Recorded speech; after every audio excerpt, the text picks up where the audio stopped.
এই দীর্ঘদেহী গতিদানবকে চিনতে পারছেন? হ্যাঁ, ভারতের বিপক্ষে ভাঙা হাতে লড়া দুই বিশ্বকাপ জয়ী পেসার ক্রিস ওকস এখন ঢাকায়। সিলেটের মানুষের অধিকাংশ লন্ডনমুখী হয়, কেউ কেউ টিপ্পনি কেটে লন্ডনকে বলেন মিনি সিলেট। তবে এবার সিলেট শিবিরই যেন বনে গেল মিনি ইংল্যান্ড। অনুশীলনে চোখ রাখলে দেখতে পাবেন মঈন আলীও ব্যস্ত ব্যাটিং অনুশীলন নিয়ে। পিছিয়ে নেই আরেক ইংলিশ তারকা ব্রুকসও। সিলেটের ডেরায় ভিড়ছেন আরেক ব্রিটিশ তারকা স্যাম বিলিংসও।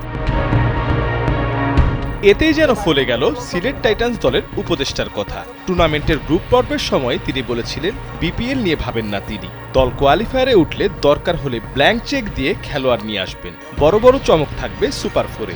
তখন নরবরে সিলেটের হাল দেখে অনেকেই হয়তো বিশ্বাস করেননি। তবে আসলেই একের পর এক সুপারস্টার ডেকে এনে সত্যিই সবাইকে চমকে দিচ্ছে নবাগত ফ্র্যাঞ্চাইজিটি।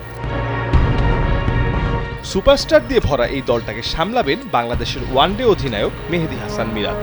গতবারেও তার দল এলিমিনেটর থেকে বাদ পড়ে গিয়েছিল, তবে এবার মিরাজের ওপরে থাকবে চাপ।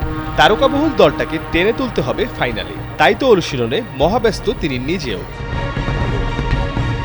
মঈন, ব্রুকস, ওকস সহ মিরাজদের দলটা বেশ শক্তিশালী। এলিমিনেটরে তাদের সম্ভাব্য বাধা পরাশক্তি রংপুর রাইডার্স। টানা 2 ম্যাচ জিতে আত্মবিশ্বাসের তুঙ্গে। সেই বাধা পার হলেও ফাইনালে যেতে হলে পাড়ি দিতে হবে চট্টগ্রাম বা রাজশাহী নামক পুলসিরাত।